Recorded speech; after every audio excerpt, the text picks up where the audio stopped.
ಪ್ರೀತಿ ಕಾಮ ಹಣ ಭಾಗ 2ಕ್ಕೆ ನಾನು ಶಾಕ್ ಆಗಿ ಏನ್ ಹೀಗೆ ಸಡನ್ ಆಗಿ ಬಂದ್ರಿ, ಒಂದು ಫೋನ್ ಆದ್ರೂ ಮಾಡೋದಲ್ವಾ ಅಂದೆ. ಅದಕ್ಕೆ ಅವ್ರು, ಇಲ್ಲಪ್ಪ ನಾನೇ ಡ್ರಿಂಕ್ಸ್ ಮಾಡ್ಬಾರ್ದು ಅನ್ಕೊಂಡಿದ್ದೆ, ಆದ್ರೆ 2 ವೀಕ್ ಇಂದ ಒಂದೇ ಸಮನೆ ಯಾಕೆ ಕುಡಿಬೇಕು ಅನ್ನಸ್ತಿದೆ ಅದ್ಕೆ ಬಂದೆ ಅಂದ್ರು.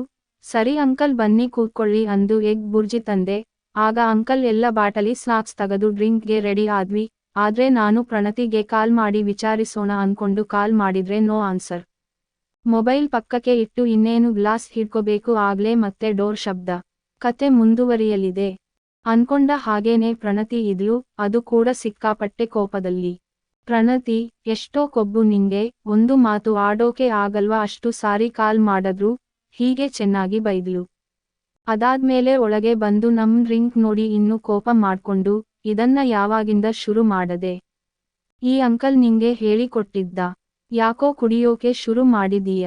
ನನ್ನ ಗಂಡನು ಕುಡಿದು ಗಲಾಟೆ ಮಾಡಿ ಏನೇನೋ ಆಗಿದಕ್ಕೆ ಅವನಿಗೆ ಡೈವೋರ್ಸ್ ಕೊಟ್ಟು ನೆಮ್ಮದಿಯಿಂದ ಇದ್ದೆ, ನೀನು ಸಿಕ್ಕದೆ ಅಂತ ನಿಂಗೆ ಎಲ್ಲ ಹೇಳ್ಕೊಂಡೆ, ಜೊತೆಗೆ ಸ್ವಲ್ಪ ಸಹಾಯನೂ ಮಾಡದೆ. ನೀನು ಏನು ಕೆಟ್ಟ ಕೆಲ್ಸ ಮಾಡಲ್ಲ ಅಂತ, ಆದ್ರೆ ನೀನು ಈಗ ಮಾಡ್ತಾ ಇರೋದೇ ಬೇರೆ.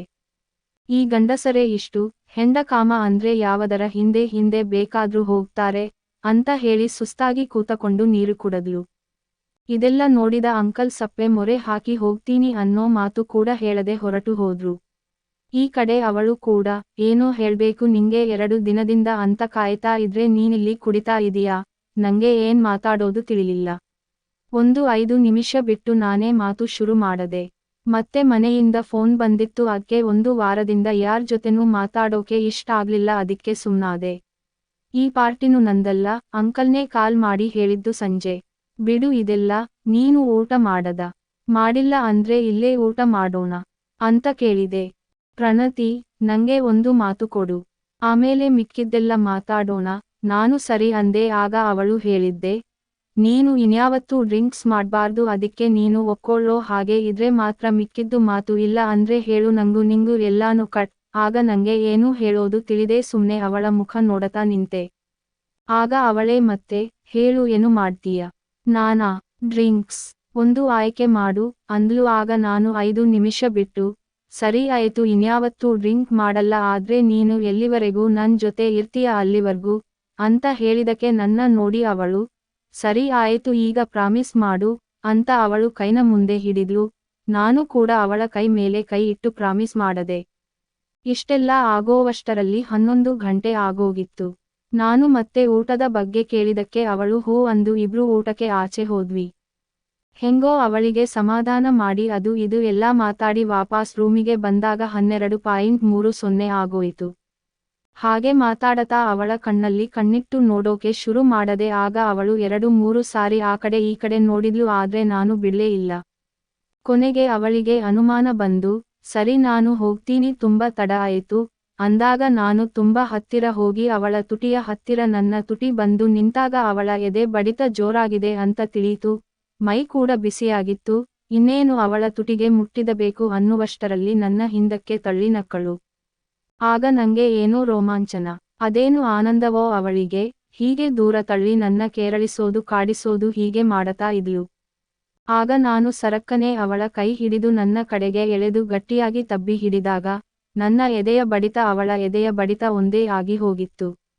ಒಂದೇ ಸಮನಾಗಿ ಜೋರಾದ ಇಬ್ಬರ ಉಸಿರಾಟ, ಬಿರಿದ ಕಣ್ಣೋಟ, ಇಡೀ ಕಾಡನ್ನು ಸುಡಲು ಹೇಗೆ ಒಂದು ಕಿಡಿ ಸಾಕೋ ಹಾಗೆ ನಮ್ಮಿಬ್ಬರ ಕಣ್ಣೋಟ, ಗೊತ್ತಿಲ್ಲದೆ ಇಬ್ಬರಲ್ಲಿ ಹೊತ್ತಿದ ಕಿಚ್ಚು ನಿಧಾನವಾಗಿ ನಮ್ಮಿಬ್ಬರನ್ನು ಆವರಿಸಿ ಕಾಮದ ಜ್ವಾಲೆ ಹೊತ್ತಿಸಿತ್ತು. ಇನ್ನಷ್ಟು ಬಿಗಿಯಾಗಿ ಹೋಗಿತ್ತು ನಮ್ಮಿಬ್ಬರ ಅಪ್ಪುಗೆ. ಗೊತ್ತಿಲ್ಲದೆ ಇಬ್ಬರ ತುಟಿಗಳು ಮಿಲನವಾಗಿ ಹೋಯಿತು. ಕೋಣೆಯಲ್ಲಿ ಬೆಳಕಿದ್ದರೂ ಕಣ್ಣು ಮುಚ್ಚಿ ಕತ್ತಲು ಮಾಡಿಕೊಂಡು ಲೋಕದ ಅರಿವೇ ಇಲ್ಲದೆ ಒಬ್ಬರಲ್ಲಿ ಇನ್ನೊಬ್ಬರು ಬೆರೆತು ಹೋಗಿ ನಮ್ಮನ್ನ ನಾವೇ ಹುಡುಕಿದರೂ ಸಿಗಲಾರದೆ ಹಾಗೆ ಕಾಣೆಯಾಗಿ ಹೋಗಾಗಿತ್ತು.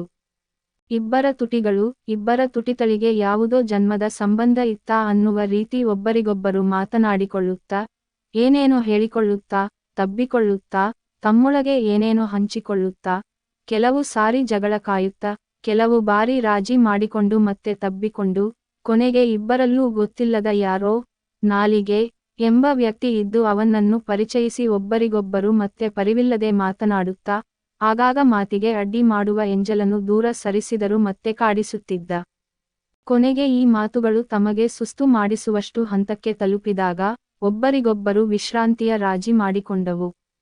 ಇಬ್ಬರ ತುಟಿಗಳು ಅಲ್ಪ ವಿರಾಮ ಪಡೆದವು, ಕಣ್ಣುಗಳು ತೆರೆದು ವಾಸ್ತವ ಲೋಕಕ್ಕೆ ಬಂದು, ನಮ್ಮಿಬ್ಬರ ಕಣ್ಣುಗಳಿಗೆ ಒಬ್ಬರನ್ನೊಬ್ಬರ ನೋಡುವ ಅವಕಾಶ ಕೊಟ್ಟಾಗ, ಇಬ್ಬರಲ್ಲಿ ಕಂಡದ್ದು ಕಾಮದ ಜ್ವಾಲೆಗೆ ಇಬ್ಬರ ದೇಹ ಸುಡಲು ಸಜ್ಜಾಗಿ ಕತಾರಿಸುತ್ತಿವೆ ಅನ್ನುವುದು ಹೊಳೆಯುತ್ತಿತ್ತು. ರೂಮಿನ ಲೈಟ್ನಲ್ಲಿ ಅವಳ ಮುಖ ಕೆಂಪಾಗಿ ಹೋಗಿತ್ತು, ಕತ್ತಿನ ಅಂಚಲ್ಲಿ ನಿಧಾನಕ್ಕೆ ಮೂಡಿದ ಬೆವರ ಹನಿ ಹೊಳೆದು, ನನ್ನನ್ನು ಮುಂದಿನ ಹಂತಕ್ಕೆ ಆಹ್ವಾನ ನೀಡಿದ ಹಾಗಿತ್ತು. ಮತ್ತೆ ತಬ್ಬಿದ ಎರಡು ದೇಹಗಳು, ನನ್ನ ತುಟಿಗೆ ಅವಳ ಕತ್ತಿನ ಬೆವರಿನ ಹನಿ ತಾಕಿತ್ತು, ನಾಲಿಗೆ ಆ ಹನಿಗಳ ರುಚಿ ನೋಡಲು ತವಕಿಸಿ, ತುಟಿಯನ್ನ ಕೇಳಿ ರುಚಿ ನೋಡಿತು, ಆದರೆ ಈ ಸಾರಿ ಕೈಗಳು ಸುಮ್ಮನಾಗಿರಲಿಲ್ಲ, ಅವುಗಳು ಆಗ್ಲೇ ಬೇರೆಯ ಉಪಾಯವನ್ನೇ ಮಾಡಿ ತನ್ನಿಷ್ಟ ಬಂದ ಹಾಗೆ ಅವಳ ಬೆನ್ನಿನ ಮೇಲೆ ಸಂತೋಷದ ಕುಣಿತ ಶುರು ಮಾಡಿತ್ತು. ಒಂದೊಂದು ಸಾರಿ ಪೂರ್ತಿ ಬೆನ್ನಿನ ಮೇಲೆ ಓಡಾಟ, ಇನ್ನೊಂದು ಬೇರೆಯ ಜಾಗದಲ್ಲಿ ವಿಶ್ರಾಂತಿ. ಕತೆ ಮುಂದುವರಿಯಲಿದೆ. ನಿಮ್ಮ ಅಭಿಪ್ರಾಯಗಳನ್ನು ಮುಕ್ತವಾಗಿ ಹಂಚಿಕೊಳ್ಳಿ ಹಾಗೂ ಕತೆಗಳಲ್ಲಿ ಏನಾದ್ರೂ ಚೇಂಜಸ್ ಮಾಡಬೇಕು ಅಂತ ಇದ್ರೆ ದಯವಿಟ್ಟು ತಿಳಿಸಿ.